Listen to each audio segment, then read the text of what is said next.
This is going to be just a quick lesson on a couple of really cool David GIlmour licks. The first one is kind of this idea. And it's kind of combining a unison bend with some pull-offs going on up here on the high E string. And then we have the more unison bends kind of ascending. We have this one.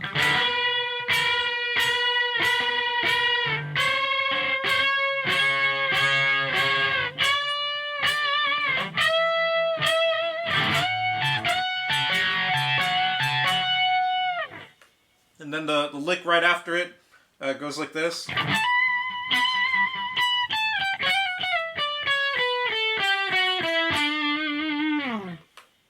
Okay, and that's like an actual line, descending sort of line. Very melodic, very much all in the key of B minor. So that first unison bend sort of idea with the pull-offs going on, I'm going to turn off the effects here. And it's just kind of this sort of idea where you do a unison. So your first finger is here. I'll just imagine the pentatonic scale here on the 7th fret. And what I'm doing is my first finger, my index finger, is barring the B and the E string on the 7th fret. And my middle finger is going to bend up the 9th fret of the G string to the 11th fret, like this. So that finger is bending upward towards my face, to bend up to the 11th fret. And then my pinky here, because I'm barred here on the B and the high E string, I do a pull off from the 10th fret to the 7th fret of the high E, and it sounds like this. So the first part of that phrase is the unison bend, and then I do the pull off, and then I automatically go back to the unison bend. So very slowly it sounds like this.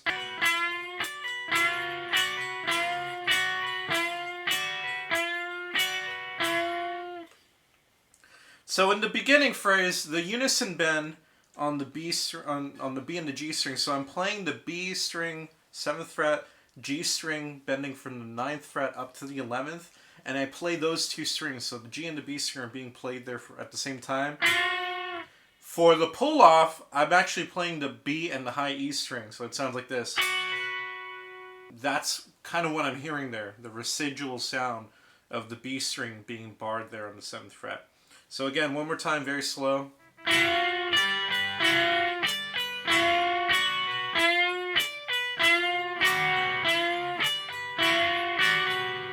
And then up to speed.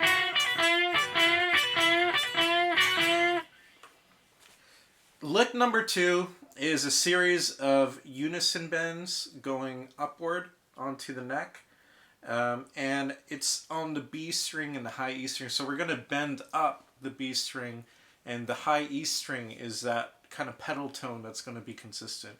So the first unison bend here, and you can see on the screen, it's 7th fret of the high E, and we're going to bend up the 10th fret to the 12th fret. So it sounds like this. And it kind of, you can listen into the performance, how he's like picking. He's just kind of finding some sort of rhythm there to do. And then he moves that up a whole step. So now my first finger is on the 9th fret, and the 12th fret of the B is being bent up to the 14th. That sounds like this. Go up one more fret. So my first finger is on the 10th fret. My ring finger is on the 13th fret being bent up to the 15th.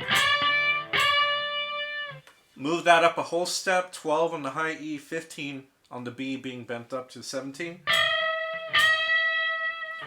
And then the very last sort of bend is kind of a country sort of bend where you bend up the 17th fret to the 19th fret, and your pinky is going to be on the 19th fret of the high E. So it sounds like this.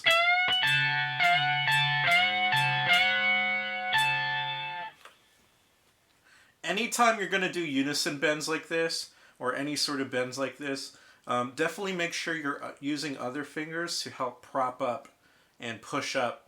Otherwise, it's going to be very difficult to do. It's not necessarily a beginner technique.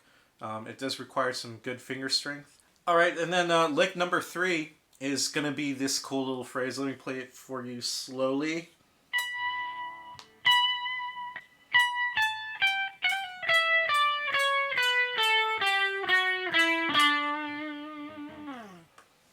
Okay, and it's just really centered around the B minor scale, so...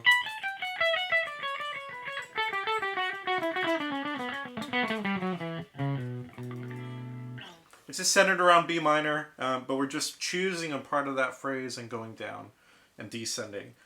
So very slowly, I'm playing here the 19th fret of the high E. And I believe David is using the whammy bar of his Stratocaster just to shake that note a little bit. And it's going to sound a little different. So using a whammy bar brings down the pitch and goes up, whereas our finger vibrato actually brings the pitch up and then comes back down. So it's a slight difference, but it's not a huge one. So you can tell it still sounds great. And then what I do here is 19, 17, 15 on the high E. Hammer on, pull off 14, 15, 14. So it sounds like this. So... And then I go 17, 15, 14 on the B, 12 on the B, and then I go 14, 12, 11, 9 on the G, and then 12 on the D string. And that's how the phrase ends. So if I play that together up to speed...